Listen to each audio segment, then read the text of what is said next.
Hey everyone, welcome back to another video. And in this video, I'm going to show you how to turn off an event on Calendly.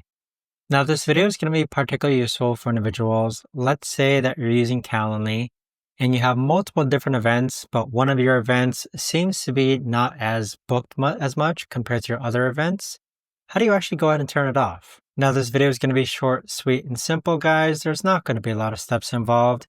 Now in order to do this, what you're first going to do is that to actually take this example event here.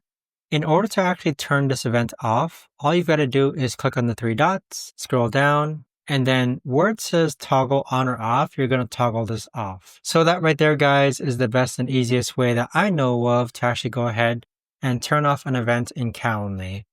If you guys know of a better or easier way to actually do this, let me know in the comments down below. I would love to know. Thanks so much for watching, everyone, and I'll see you guys all in the next video.